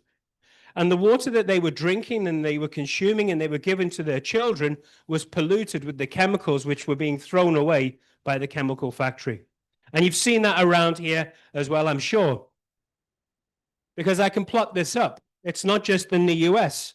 There's a number of these stories here from India in terms of chemical plants. There's examples of rivers actually catching fire because they've got so much pollution in there. I was reading this morning, there was a chemical plant in Rajasthan only 7 days ago, which exploded, killing 7 workers, and 10 more people were trapped inside as part of that process. So it's not something from the 1960s that's been fixed. It's something that is still very applicable today. So where's the problem come from? Well, if we look at the demand for green chemistry, over on the left-hand side there, I've got a pie chart of the cost of a chemical process. And this will be the same for many other other engineering processes as well. And what I've highlighted there in red is the amount that chemical costs in terms of waste. So we now have to pay for disposal of waste, whether that's being incinerated or what we're trying to do is valorize it. Can we upcycle that waste into something that can be used again and has a higher profitability associated to it? So where does that waste, how does that contribution come across? Well, most of it is from the solvents. So nearly 50% of that waste comes from the solvents. So where do we use solvents? If you're not familiar with what a solvent is, if I'm talking too much chemistry at this stage, a solvent is something that we dissolve in. We dissolve chemicals into, for example. So like if you've had a cup of tea, like we've had tea this morning, you put sugar inside the tea, the liquid, the water is the solvent. The solvent disperses the sugar, and then that distributes it around there. So we use it to dissolve chemicals. We use it to mix chemicals. So if you've got a solid and a liquid, it helps them to mix in the same phase. But we also use it for cleaning. We use solvents at home. Think of the tap, the water, that is a solvent.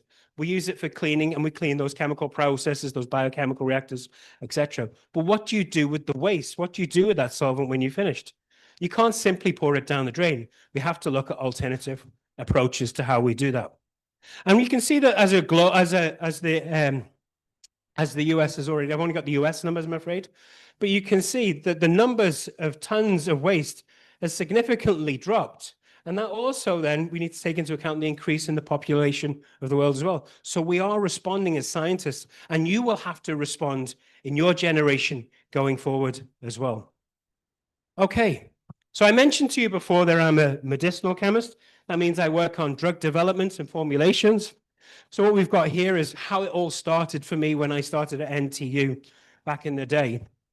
We were looking at cancer vaccines. We were looking at ways to stop prostate cancer in men. We also looked at breast cancer in ladies as well. And as part of that journey, we were developing immunogenic peptides. If there's any bioscientists among you, we were working on MHC class 1 and class 2 peptides. So we were synthesizing those peptides.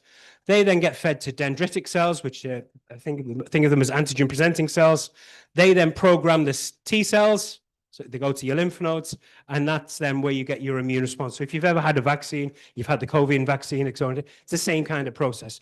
So I was working in that area, and I wanted to see whether I could track those drug molecules going around the body to see whether they were getting to the lymph nodes and how long it took to get to that stage. So as part of that journey, then I started to talk to the guys in medical physics. So remember I said I was a scientist. I started off as a chemist, but I'm now becoming a scientist because I'm becoming more interdisciplinary.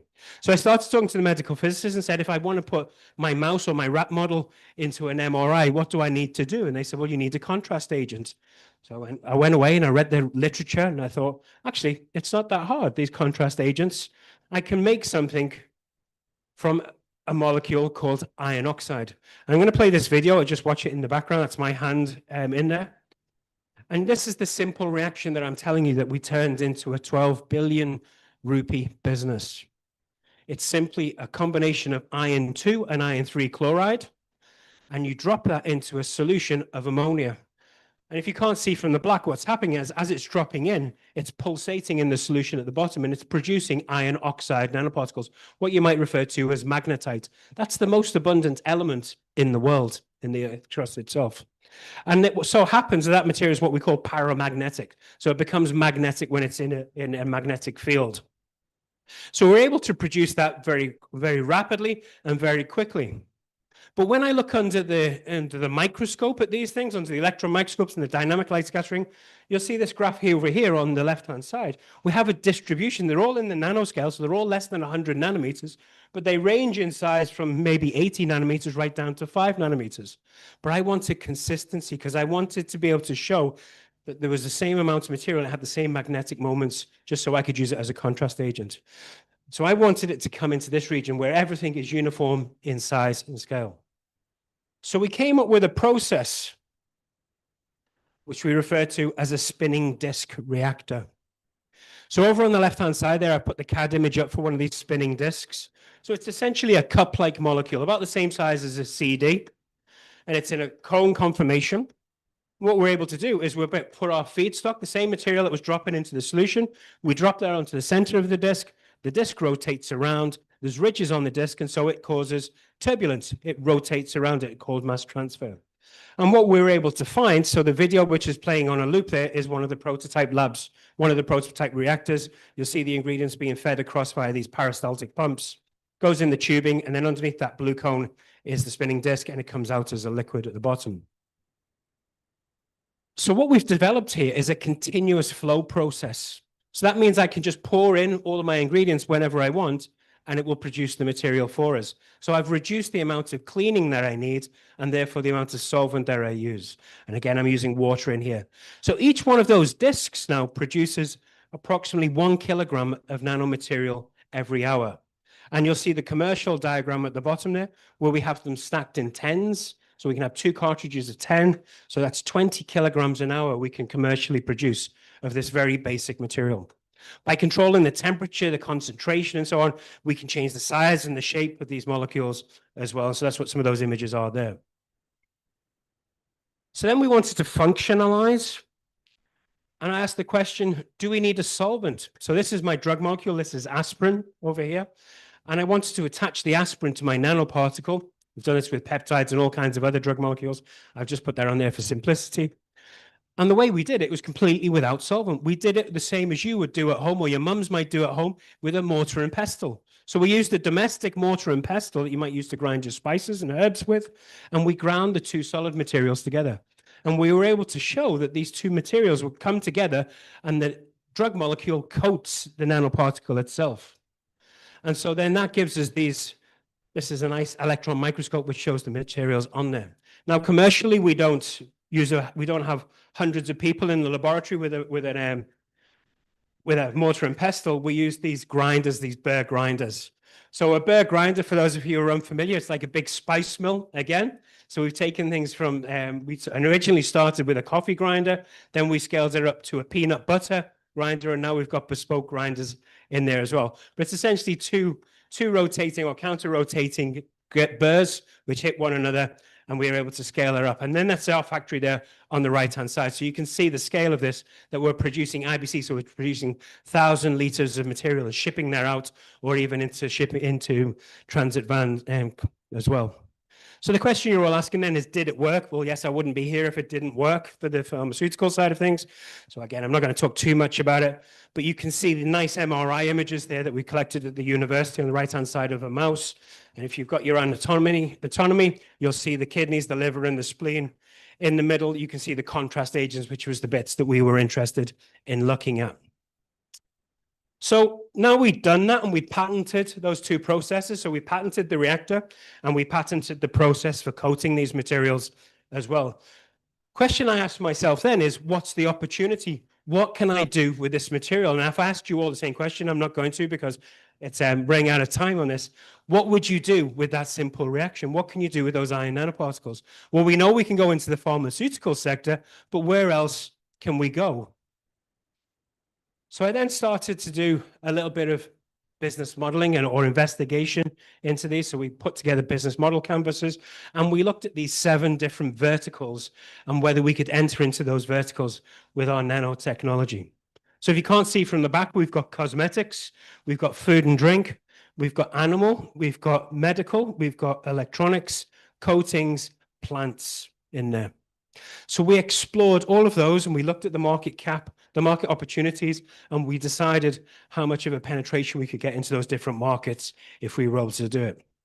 So the natural progression for us from a medical was then to say, well, can we use these to increase the nutritional value? If I feed you iron, are you going to absorb it more? And so therefore you're going to have less iron deficiency anemia.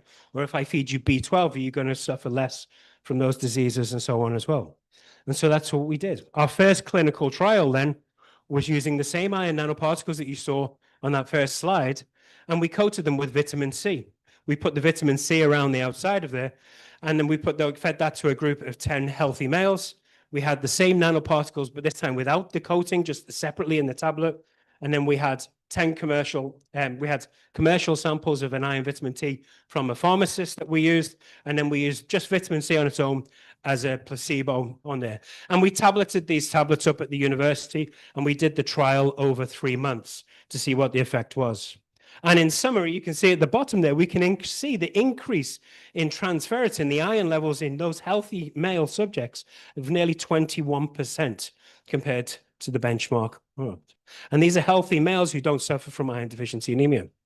So the next change is, well, if I can do it in humans, can I do it with animals? All right, so if you're a little bit squirmish, and I please accept my apologies, but we moved on to cows and sheep. We wanted to create a vitamin tablet that we could give to a cow or a sheep so they could go out to pasture and they would have the right nutrition. So we created these things called boluses. So they look like a candle, and they slowly erode away gradually over a 3 to 4 month period, releasing the nanomaterials and those materials into there. So we actually went to New Zealand to do these trials, and we were able to show that, yes, we could do this in iron, we could do it in calcium and selenium, all those trace minerals, and the cows then led a healthier life, and the sheep the same on there. And we've done similar things in chickens now as well, both the broilers and the layers, increase the nutritional value, but also the bone density of the chickens in the coops and the eggs themselves as well. So what else can we do? Well, going back to the medical, I spoke to some of the physicians that we have, and they were telling me about antimicrobial properties or antimicrobial problems that they have in the clinic. So if you've ever been to a hospital and you've had surgery, they may put a drain into where you've had the surgery, so any of the waste white cells can go away. Or if you've had a catheter, or one of your family have had a catheter, they can be in there for quite a long time. So these are foreign objects that we introduce into the body, which are put in as sterile. But as we walk about and have our everyday interactions, they can start to pick up bacteria. They can pick up nasty bacteria, things like MSRA, which can then cause fatal problems in patients. So what we then did is we took this new nanomaterial that we'd made as part of the cattle project, which was copper. So this is a copper oxide nanoparticle, and you can see it dispersed there completely into water as a blue-like ink. And we were able then to embed that. So these are the nanoparticles on the surface of one of these catheters, embed that onto the surface without any leaching effect. And again, we showed that that had antimicrobial materials. So we do those for implants as well as the catheters.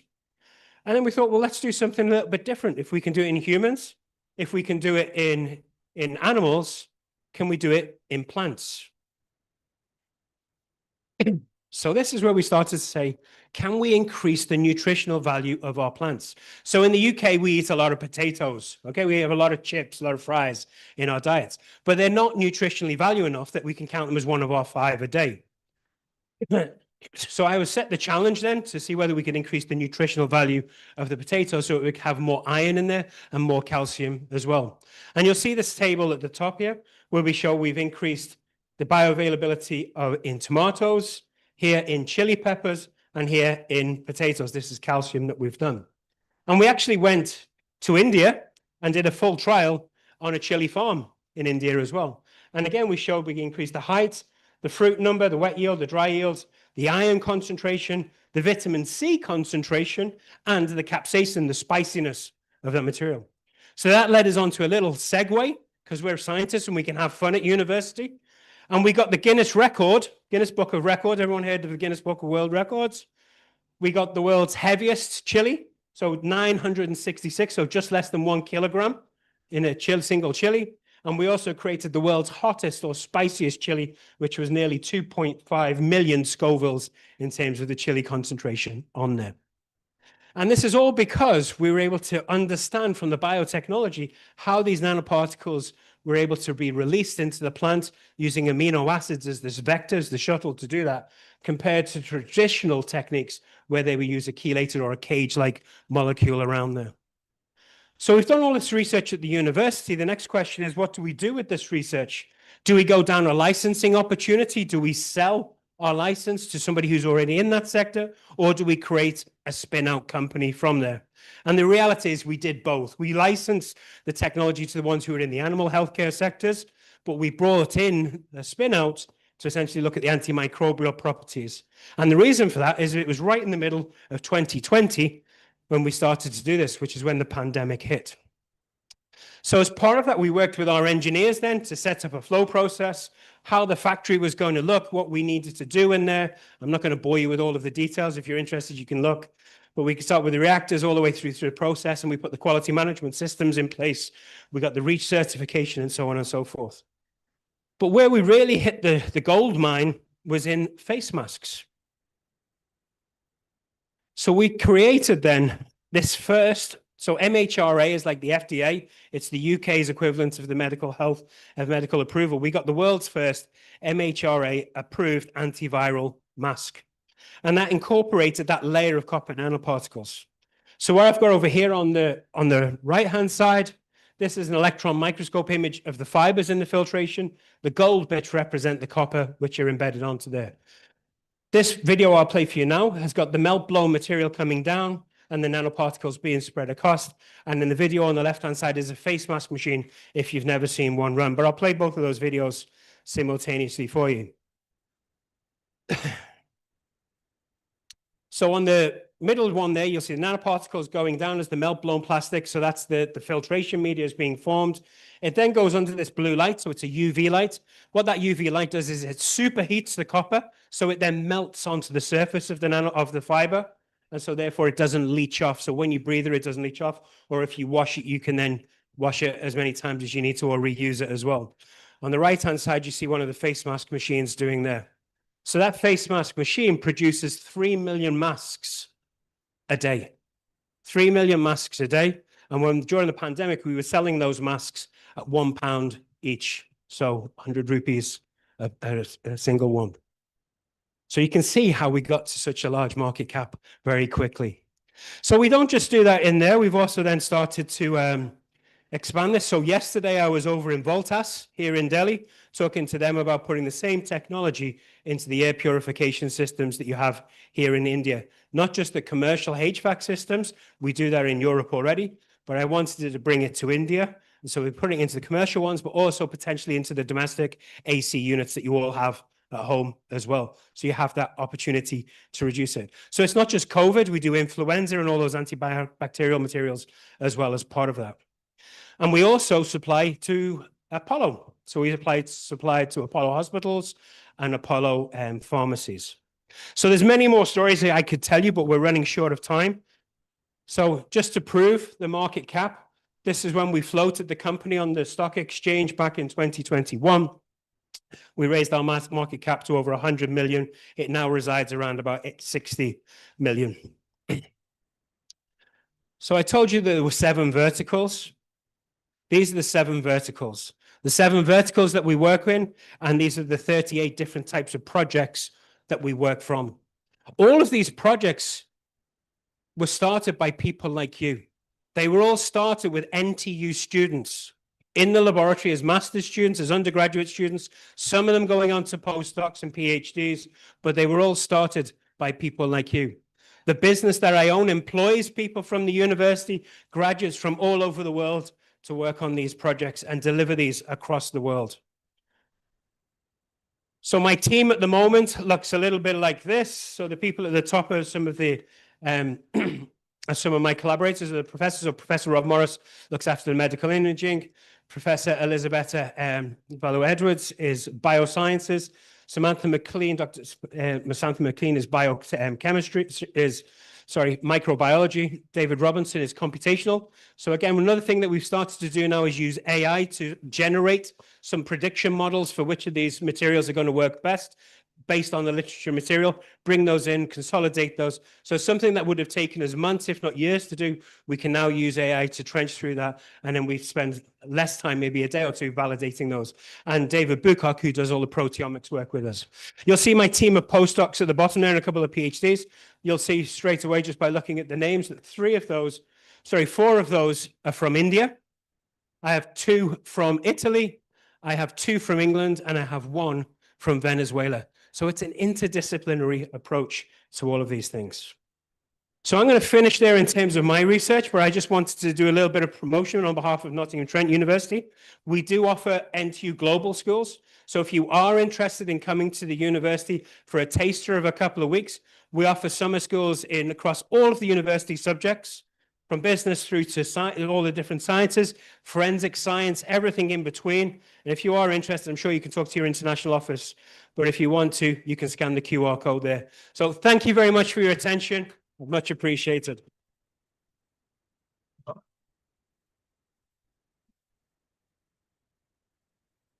As we come to close this insightful session, we take away 2 powerful perspectives, that is strategic decision-making in the new age of AI and green chemistry.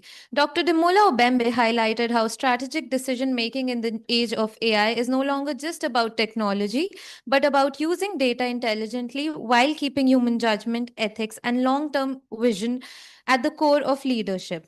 Professor Gareth Cave brought the concept of green chemistry to life through real-world examples, showing us how sustainable scientific practices are already shaping industries and addressing environmental challenges. Your practical approach made complex ideas simple, relatable, and impactful. Thank you for sharing your knowledge about concepts like nanoparticles production and the opportunity it has in different industry sectors like cosmetics, food and drinks, and of course, medical. It is amazing to learn how these concepts are not only being used for human research, but also plants and animals. I would like to thank you to all our distinguished speakers for their valuable insights, and thank you to all of you for being such an engaged audience. Have a wonderful day ahead. Yes. Yes, you can ask. You have a question? It's okay. Yeah, I had 15 minutes before I leave late, so it's okay. Okay. Thank you so much, everybody. Wonderful members who came to you. I think we can all thank them.